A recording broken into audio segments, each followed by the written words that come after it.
Welcome to my top 5 list of 2016. This is mostly just for PlayStation. I haven't played many PC games this year, only a couple.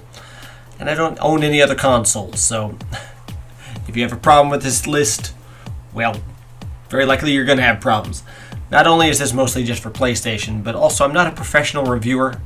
I've got a full-time job, so this is of the games that I've played. I'd like to mention first off that I have not yet played Last Guardian, The Witness, Oxenfree, Titanfall 2, or XCOM 2, which I suspect might have gotten someplace on the list. I don't know since I haven't played them, but those are games that I really wanted to play this year, but either didn't have the time nor the money. And so, disregarding those completely, this is my top 5 list of 2016. Here we go.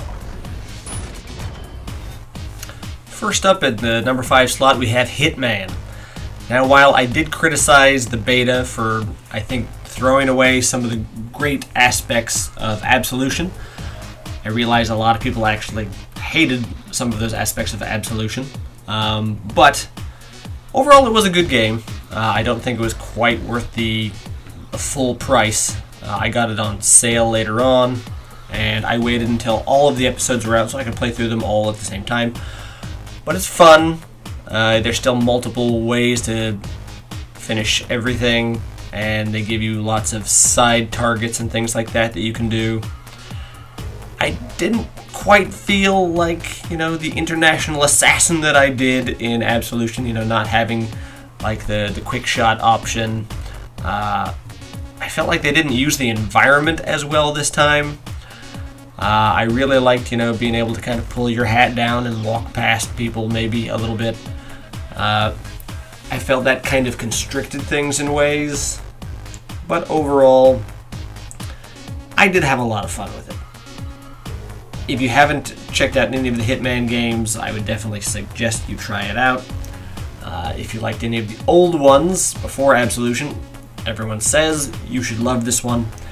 And I think even if you were a big fan of Absolution, the couple features that they took out, I don't know why they would ever take features out, but they did, won't bother you that much. Great game. Give it a shot.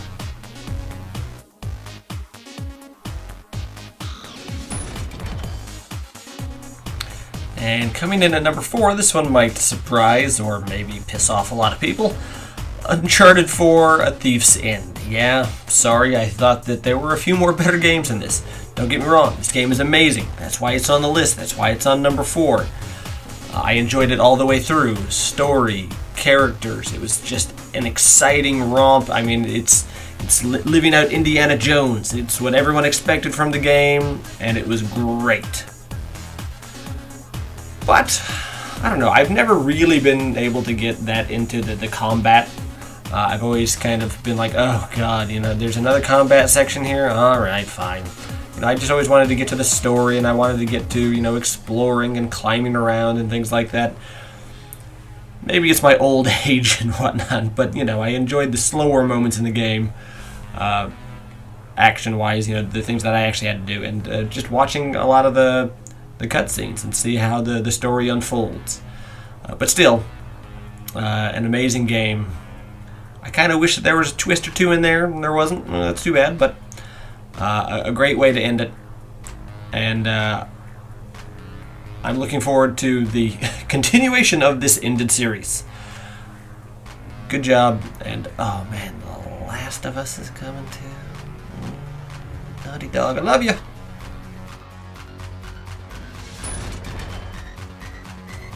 At number 3, we have Fury. I know this is going to be on probably nobody else's list. I loved this game. When I started playing it, I just could not stop. I wanted to see what the next boss was like. I wanted to see how quickly I could learn his moves. I just wanted more and more and more. There wasn't a thing about this game that I disliked. It was an incredible rush. It's like Dark Souls or Bloodborne, but a little more simple because it's, just a boss rush. But boy, is this game not simple, because even though there's only a few buttons and even though it's only bosses, This is not a button smash game. This is a game that will punish you. This is a game where you have to learn how to punish the bosses. And it is fantastic. It's a really rewarding game. And that's, one of the reasons why so many people these days are really enjoying the more difficult games. It's because they are rewarding, and this is that. If you want a fun, rewarding, although short experience, play this. Plus, this was on PlayStation Plus, so you should really give this a shot if you haven't.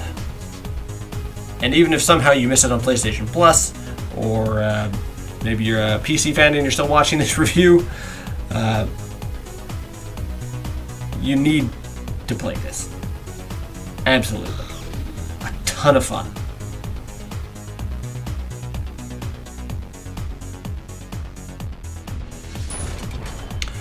Overwatch being on this list in number 2 is really not going to surprise a lot of people. It's probably number 1 on a whole lot of lists this year.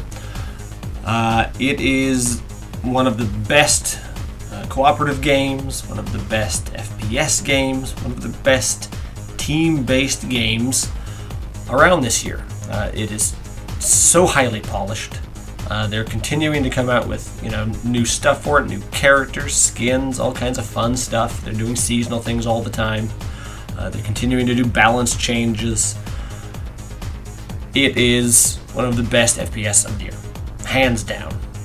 And I think there's so many things that they've done right with this that other games need to learn. Like focusing on what people have done right and not what they've done wrong. This is still a game that suffers from a whole lot of salt in a lot of ways, but them not focusing on your kill-death ratio and things like that, not even showing deaths. It focuses on what people are doing right, and this is especially the case on the PlayStation, where people don't talk to each other that much.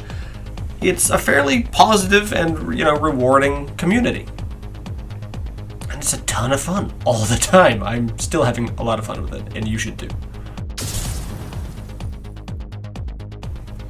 And here we have our one honorable mention, Darkest Dungeon. Now the reason why this is an honorable mention is not because it didn't deserve to be in the top 5. It's because I just simply haven't had enough time to play it yet. So I thought that probably it could have been on the list. I don't know. I know that it turns into a grind later on. But, I've started playing it. I've even watched other people play almost all the way through it on YouTube walkthroughs and things like that. And it is great. This is a game that kind of came out of nowhere from a Canadian studio. And it does a lot of things so well. Atmosphere, fantastic. Very Lovecraftian, dark, evil. They take, the hardcore aspects of XCOM and have some fairly deep strategy. Not only combat, but also management of your town and all kinds of things. Great, deep, atmospheric game that I just haven't had enough time to play. I really need to get to this more. And if you haven't gotten to it yet, do it.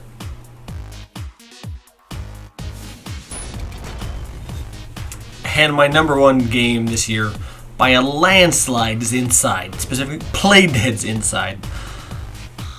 This game blew me out of the water. I loved Limbo, the puzzles, and again, the atmosphere, the art design, especially that it was just something so different. And this was no exception. I mean, this is Playdead through and through. It gets you hooked early on, and even after you're done playing, you're still hooked because you're, discussing questions with your friends. What happened? What did this mean? What did that mean? It draws you in very deeply through its gameplay, through its atmosphere, through its very light storytelling that can be perceived in so many different ways. This is definitely the most memorable game of the year. And that's one of the top reasons why it is at the top in the number 1 spot.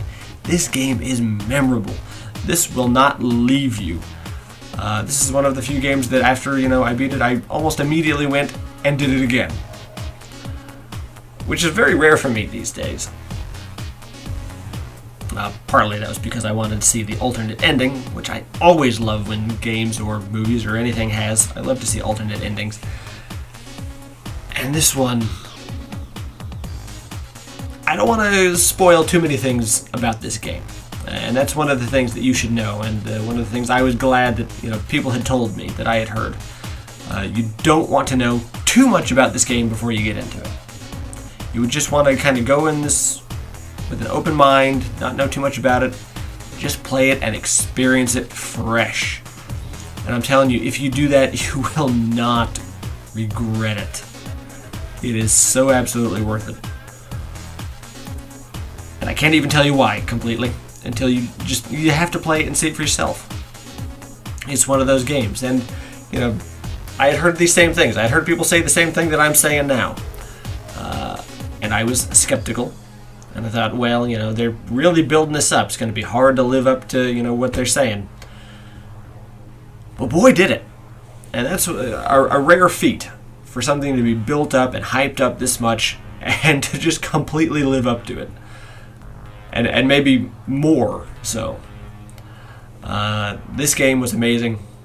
It played so much time. It took them how many years? 7 years to develop this. And when you start playing it, you're like, what could possibly have taken them 7 years with this game? It's a side-scrolling 3D on a 2D plane game that's has some simple puzzles, but it gets amazing visually, gameplay-wise, physics-wise. They do so many amazing things with this game that will blow your mind. I challenge your mind to not be blown by the time you finish with this game. If you want it to be blown, and boom, it will be blown, play this game. This is the best game of 2016, and maybe the best game of the decade for a while. Amazing!